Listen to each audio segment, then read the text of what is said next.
right, it is Dave and Sylwia from Amplify, and we're talking to Martin. No, is it Martin? Yeah, that's it. Martin Gillespie from Skerryvore. Hello, how you all doing? It sounds Skerryvore. So, Marty, how'd the band come together back in 2000 in Scotland? Where did it all begin? Myself and my brother Dan, we're from a small island on the west coast of Scotland called Tiree, which is the most westerly of the Inner Hebrides. About 14 miles long, only about 600 people live in it. So we were kind of brought up there as kids and steeped in sort of traditional Scottish music. Fraser, the drummer, and Alec, the singer, used to come up on holiday to Tiree as kids, and we all kind of met that way. And started doing some gigs in the local boozer, the local pub, and then we left school. We all kind of moved to Glasgow to go to university, and we just kind of kept on gigging at weekends, and it just kind of grew and grew. We never really had plans for it to be what it is now. It just kind of happened naturally. So, okay, can you repeat that in English? I get that all the time. I can't understand a word you're saying. Anyhow, we'll see when I do the text, the captions. I'm going to see if Google can understand it. Maybe they can't understand it either. They'll probably struggle as well, to be fair. Anyhow, it's a good thing you sing, because I'm not sure you'd have a talking career. The Skerryvore, where'd the Skerryvore lighthouse, how'd that come into it? Well, the lighthouse is on the west coast of Tiree, the island that I'm from. You can sort of see it from the west side, and it's quite a famous lighthouse, probably one of the most famous ones in Europe, actually.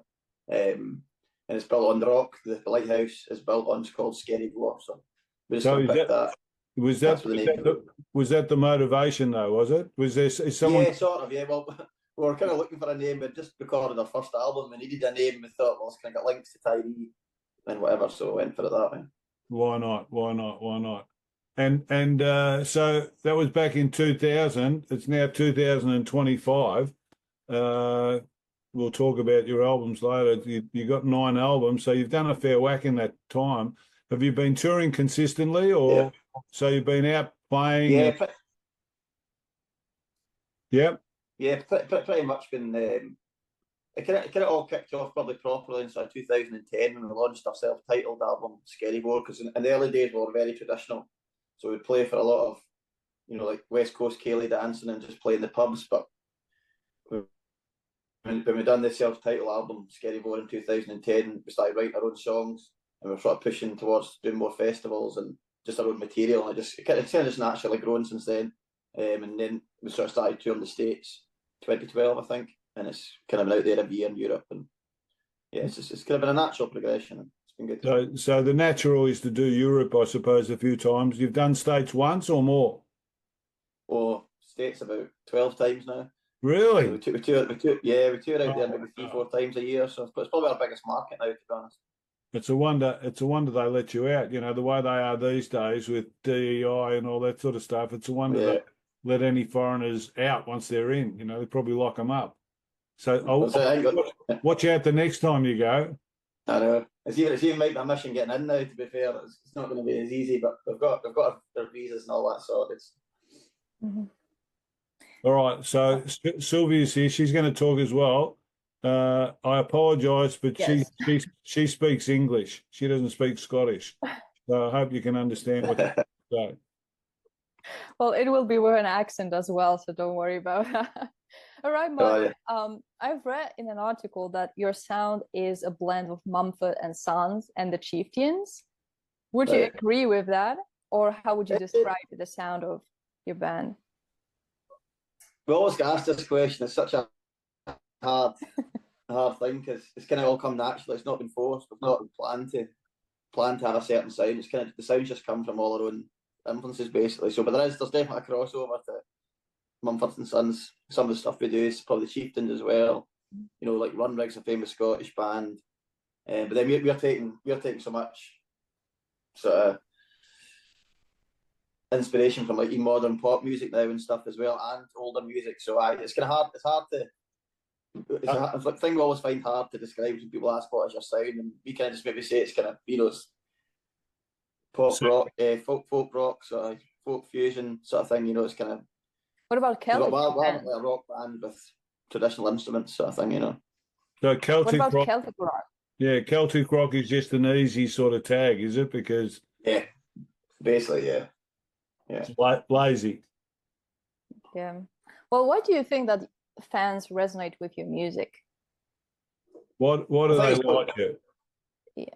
I think it's so kind of upbeat and stuff like that, and we're quite a powerful sound, and you know the live shows are sort of, you know, we love playing live to people, so it's when we get a lot of feedback when people actually come to our shows and get involved in the atmosphere, and it's, you know, it's quite a powerful sound, so it's about a jump around and a party atmosphere. And what are you've got different instruments too, don't you? Yeah, a lot of instruments. Yeah. What sort of What, instruments? Well, obviously we've kind of got the main sort of structure of like a sort of modern sort of rock pop band. You know, you've got a full kit, bass, keys, and then electric, acoustic guitar, vocals. Then obviously with the traditional side, which is fiddles, accordion, pipes, and whistles. yeah, Yeah. what about the pie bags? The pipes. How did that happen? Why did you decide to learn to play? Because it's such a unique instrument, you know, when you think about it. I don't know anybody who could play pie bags. So Yeah, well, it's obviously very popular in Scotland. To be honest, it's pretty popular globally now. Everywhere you're going, there's always folk that play pipes. But just when I was brought up, I learned accordion first, and then to do music at high school, basically you had to have two instruments. So I took up pipes as a second study and just sort of learned it that way. Scott, the other pipe in the band, he's been playing since he was a wee boy. He's played at quite a high level throughout the pipe band circuit and stuff like that. So, but certainly in Scotland, Well, like if you think sort of about piping, if you think about pipes, you know, when I think about pipes, I think about Rod Stewart and that song that he plays with that bird with the really short skirt, probably his wife or something. You know that one where she yeah, goes across the stage and she's singing yeah, he's got the pipes going, and you yeah, know, yeah. I've seen that a million times. I reckon it's a terrific song, and so I suppose that helps to keep selling, you know, pipe music. I think it's pretty Yeah. popular, actually. Well, we think when I think of like modern songs, I think of like John Farnham. He used the pipes in his, and Barnum like, Beard. that's an incredible song, and the pipes fit it amazing. You know, that's one that's worked really, really well. You know, Yeah. we always kind of think about that. So. all right, we talked a little bit about, you know, how would you describe your sound and things like that. Is there any artist at the moment that inspires you, whether it's about the music or the way they perform? Or even when you started, was there some Yeah. artists that sort of, you know, inspired you to start? Yeah, definitely. Probably in the early days. You know, like One Rig I mentioned earlier on, they were sort of a really famous sort of pop Celtic band. You know, very steeped in Gaelic culture, like the traditional language and stuff. But they played, you know, all around the world. Certainly, were massive, and not just in the UK, but in Europe, like in Denmark and Germany. So they were sort of big inspiration for us, just because of the crossover with Celtic music and the Gaelic language. But then obviously, like this, you know, I'm a big Coldplay fan now. It's like things like that, and Sam Fender, you know, these sort of bands now, just because they kind of, well, certainly with Sam Fender, just kind of get the Bruce Springsteen kind of I like Bruce Springsteen, so it's that kind of crossover and electric guitars, and they do a lot of riffs, which the sort of riffs you would play on pipes and accordion and fiddles and stuff like that. So there's obviously that crossover all the time. It just kind of, you know, you can sort of see the similarities in the music, you know. All right, let's talk a little bit about your latest album. Well, the last one, Tempest, that came out in 2023. It was actually a massive hit because it reached #1 on the official Scottish album and the UK folk album. So can you tell us? When you say that, hang on, just before you go on, when you say it reached #1 on the Scottish albums, that means it sold 38 copies, didn't it? What has Scotland got? 37. 37. Yeah, they don't have many people over in Scotland. No, sorry. Sorry, I just thought I'd just add that. Go on, sorry. Well, it's enough to be very popular in Scotland. Yeah, so. very popular. Yeah, no. Yeah, going back Sorry. to the question, sorry about that. Can you tell us a little bit about the album, what it is about, its origins? Yeah, obviously we're very delighted. That's our first #1 album to have in Scotland, so it's an incredible achievement. We actually started recording it during the pandemic. Before we could actually all be in a studio together, the first couple of songs came together. We got 2 songs playlisted on Radio 2, which was quite a big achievement for us. and then sort of the album came from that. But Alex wrote a lot of it. The singer, he wrote a lot of these in his flat and stuff like that, and they came recorded at Scott's. So Scott's still a pipe in the band. He's got his own studio, so we went into his studio to record all. But the first parts that were actually all done in their own houses and sent back and forth to each other, and it was kind of created that way, and then into the studio to finish it. But it was another kind of step up for us on the album project stuff. Just trying to maybe some different sounds and maybe making a wee bit more sort of pop commercial. So it seemed to work. They got us a #1, so we're happy with that. So we're actually in the process. We're in the process of doing our next album at the moment. So so it's going really well, and it's a wee bit different again. So speaking about the pandemic, you also got a lot of recognition for Everyday Heroes, right? Yeah, that was again, it's quite amazing. That was literally the start of the pandemic, and I woke up with a tune idea one day and I sent it to the guys, and then we just sort of pulled it all together and released it, and it's still actually generating a lot of money now, which is good so far for the NHS and children's hospitals in Glasgow and stuff. So good work. Yeah. Talking about the album, what are the signature tracks on it? If you were to pick 3 that everybody should listen to if they want to get to know Skerryvore. Right. I think probably You and I. That was one of the first singles we released. That got really good too. It's also if you come to a live show, it's got an amazing sing along part that everybody, kind of the crowd, you can just leave them to sing it themselves. So it's quite powerful on that. And I think all the tracks are on it now. I'll probably go maybe for an instrumental set. I'd potentially go Vancouver Island. Sorry, my phone went there. I'd probably go Vancouver Island for an instrumental set. A couple of tunes that Scott wrote when we were out in Canada. It's quite a powerful and kind of probably typifies Skerryvore when it comes to an instrumental sound. It's 2 sets of pipes, full kit, so a lot of electronic sounds and stuff like that. So it's very, very sort of powerful. I think when folk come to a gig and they hear Skerryvore, that would sort of typify what the sound is, Yeah. And a third track, I'm just trying to think all the tracks are. Marty, are you under the influence of something, mate? How many times, the album's been out for 2 years, how many times have you played it on stage? Well, you got to remember, we've got 9 albums. I was trying to remember everything. No, well, you don't play them all on stage. Usually you're bumping the last one out, and you can't remember. All right, let's leave it at 2. Let's leave it at 2. I've got the last one here. I've got the last one here for you. All right. The opening track, probably Eye of the Storm. So I actually played this first live at Murrayfield Stadium, the National Rugby Stadium in Scotland, last year before the Scotland Ireland game. So it was about 60,000 folk. That's the first time we played that live. So I'll probably go that as a third track.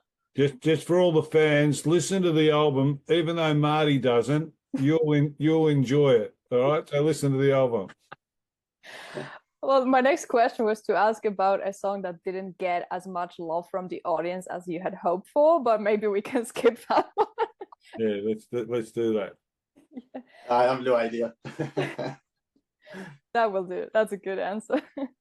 All right, Marty, you have a tour coming up in Australia this month, actually. So what is it that you're looking forward to the most? What can the fans expect from you? I think first it'd be great to be back in Australia. We were over obviously in 2019 to play Port Fairy and Cobargo Festival. We've done another couple of sort of venue shows. So it was for the first time, it was incredible the reception we got, and we were very excited about coming back.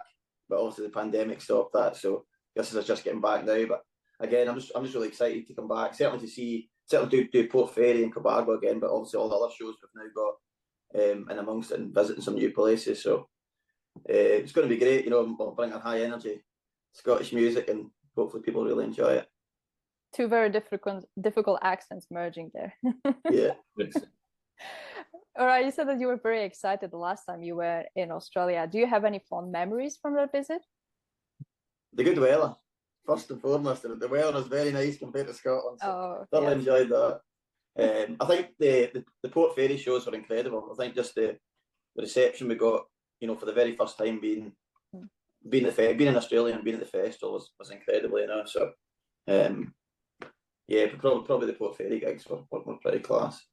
So we're certainly looking forward to going back to that festival again.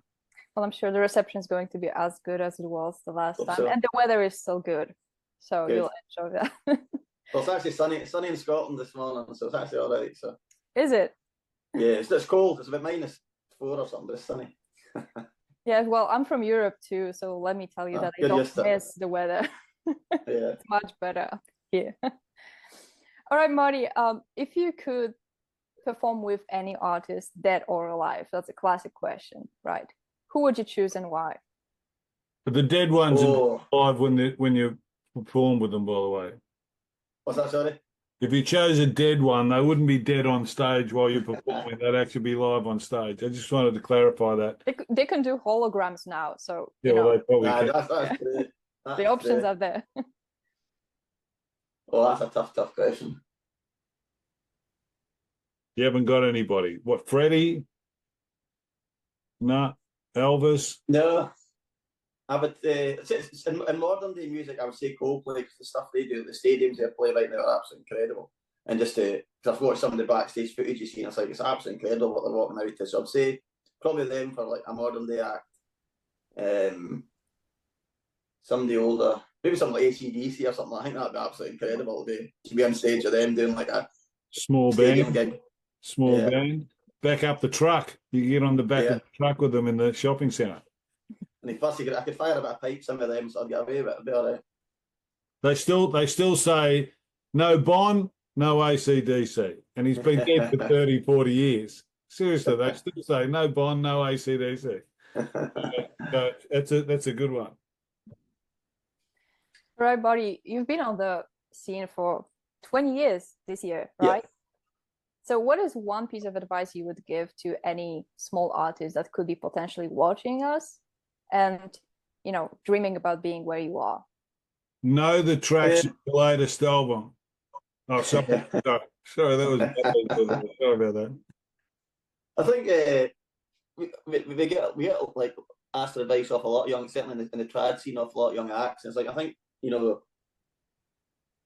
work hard. We've certainly put a lot of graft in over the years. You need to be prepared to work hard, and it doesn't just fall on your lap. You certainly see a lot of young acts that want to go and play these fests, but sometimes you need to put a lot of graft in before you get the opportunity to get to some of the venues and festivals you want to do. I think work hard, be nice, like always be pleasant to people, like whether it's venue staff, everything. I think that's a massive thing. It's like, you need people there all the time. One thing I always feel really fortunate about, we get to travel around the world, and I can't think of anywhere we've been where if we're ever in trouble or needed help from somebody, we wouldn't be able to ask somebody, you know what I mean, just because we've made so many friends. So everywhere we go, so it's just things like that. I think always, it's always good to be nice and appreciate. If you get opportunities, appreciate the opportunities you get. Not like Sid and throwing the bottles into the audience. Don't do the old Sid act. Don't make too many friends that way. No, I think that's good advice, especially the hard work. You got to work hard, and the more you can get out and gig and get to the crowd and work, the more you're gonna find that it's the luck turns for you for sure. Yeah, there's obviously a lot now. Social media is it's obviously a great asset certainly for bands, up and coming bands as well, because it's an easy way to sort of show your music to people straight away. But it also, I think, gives a false pretense as well. Yeah, I hate it. You might get something that gets hundreds of thousands of views. It doesn't then. Well, I think the best example of that is during COVID, everyone tried to do some home performances, or that didn't work. They want to see you live, and so if you think that you can have a digital career, you might be able to if you've got big T's and an A and you're female and all you're doing is selling sex, or you've got an OnlyFans site, but you can't do it as a muser, that's for sure. Got to work unless you major. If you major, the social media sites work for you because they're trying to get an outcome. But if you're normal, you've got to get out there and work and perform. I think that's the go. Sorry. So talking about performing live, what's your favorite thing about performing live when it comes to touring, and how has your approach changed to that over the past 20 years? I think certainly the sort of the vibe you get from the audience is incredible. Certainly when we're playing in Scotland, we just done our winter tour in Scotland every year. We're playing some big venues here. It's incredible, the atmosphere, and then hearing thousands of folks singing your songs back and stuff's an absolutely incredible feeling. I don't think anything ever beats that. If you're walking on stage or you're on stage and you're getting your songs sung back, it's probably the biggest buzz you can get, to be fair. Have you done a Wembley or something like that? Have you done a Wembley or a? No, not anything that big. We've done for our 10-year anniversary. We've done like the National Shinty Stadium here, so we had 6,000 folk doing that. So you're talking those kind of numbers, but it's incredible. But even the venues, we're doing like 2,000-3,000 capacity venues in Scotland in the winter time. Even just with that number of people singing your songs back, it's incredible. So, do you prefer small venues or big ones then? I'm a total mix, to be honest, because even in Scotland, it's kind of generally the bigger venues. When we're out in America, we can do a complete mix from playing to a venue to 200 people up to 2,000 people. It just varies what state and have we been before and stuff. So we enjoy the mix of it, to be honest. It's like sometimes some of the bigger venues are like really intimate. It's a wee bit more nerve-wracking playing, probably, just because people are right on you. But it's nice as well at the same time because it feels intimate and you can kind of have a bit of rapport with them because they're so close to you. So it's a total mix. I don't, it's obviously amazing playing big venues and festivals, but there's also something quite nice about playing a kind of smaller, intimate venue. Who you follow in the soccer? Glasgow Rangers. Let's not talk about it at the moment. Nothing better. We're going through a bit of disaster at the moment. All right, you ready for some short, sharp questions? Yeah. Okay, here we go. What's the craziest thing you've ever done? Probably playing pipes on a jet ski. Pipes on a jet ski? Yeah. That's pretty crazy. Did you come off? No, I didn't actually, believe it or not, and I was full of whiskey as well, and I still managed to do it. That's unbelievable. What's the one topic you can talk about for hours? Football.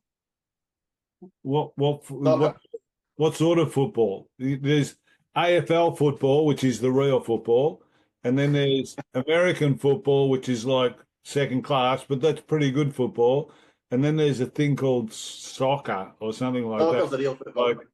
Which is like, where you go around and 9-year-olds kick a round ball around the place. It's pretty simple. Not really. Soccer. Not really what we call a very skillful thing. Of course, there's baseball where they pay someone $800 million for 10 years. Now, that's a reasonable sport as well.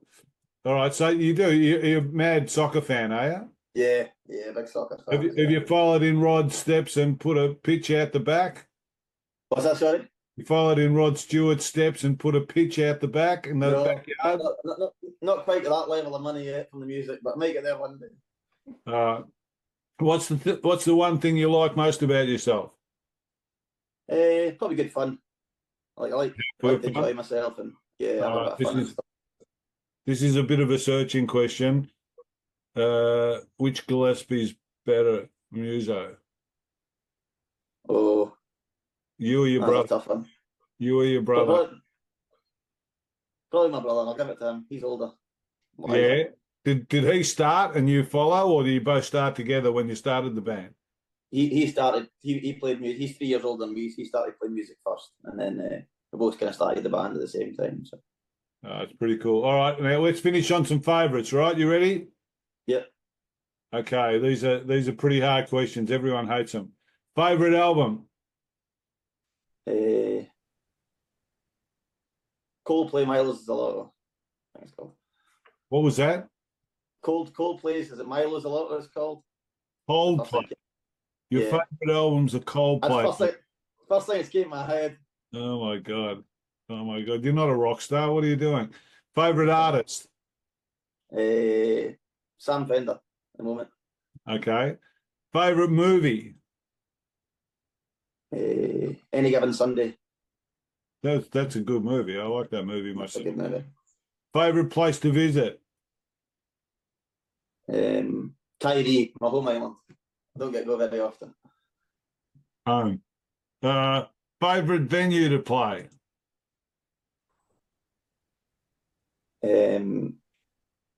Probably Tuna Festival in Denmark.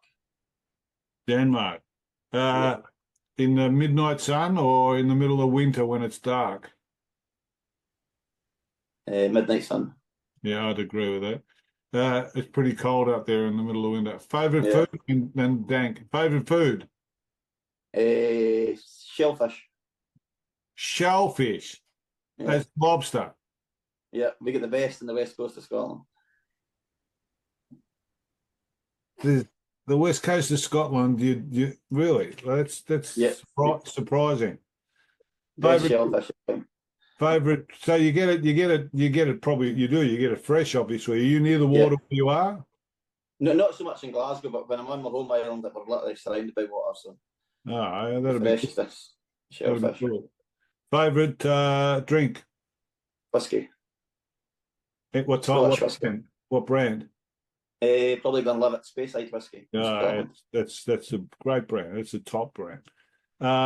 But you probably get it for water prices over there. It comes from over there, doesn't it? No, we like to tax ourselves through the bloody nose over here. Like. Yeah, that's should be getting it cheap.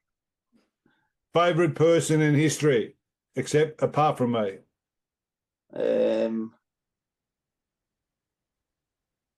You know, some people say their mum, some people say Mandela, some people say whatever, Joan of Arc, I don't know. But whoever you think your favourite person is in history. We'll go the late former Rangers manager, Walter Smith. Really? More successful time. Yeah. Really? You are things are that bad at Rangers at the moment. I need to think back to the good time. You are a football tragic, man. You are. As you can see here and here, I'm a Magpie supporter, Collingwood Football Club. Ah, right, okay. So I'm a tragic as well. Okay, favourite tattoo? I've got a map of my home island, Tyree, on my arm here. It's mad? A map, yeah.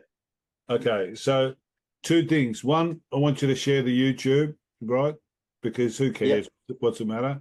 But two, how about we get something like, you can think about it, but something like a T-shirt or something signed or give it away at a show or something like that. Yep. Because then we can promote you as well leading up, so we can do the feature and all that. But we can also say, you know, turn up to the show and wave your hand and they'll pull you on stage or something or other. We can do one of the shows. So do you talk to the publicist or who do you talk to? Or I'll talk to the publicist. She can talk to her, and I'm not sure who you're dealing with from her. I'll talk to her, but you understand what they're talking about. Yep, no problem. No, it's good, man. It's good chatting. I'm not sure. We're going to try and edit this thing, and we're going to, you know, I can't imagine what Riverside's going to give us because, you know, we're going to try and remember when you say favourite artist and you said something, I've got no idea what it was. So we're going to have to see what we can. You'll get the subtitles up. That's fine. We're gonna have to get it downloaded, send it to the UN, and ask them if they can possibly send us a translator or something rather to tell us what.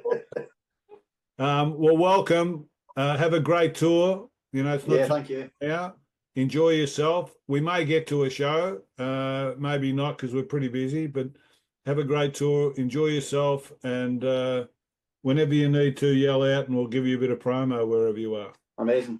Appreciate it. Thank you very much. Good on you, man. Take care. Thanks for chatting, Marty. Signing off from me and Syl, and enjoy. Good luck editing this. Good on you, man. Take care of yourself. Have a great tour. See you, mate. Bye. Bye.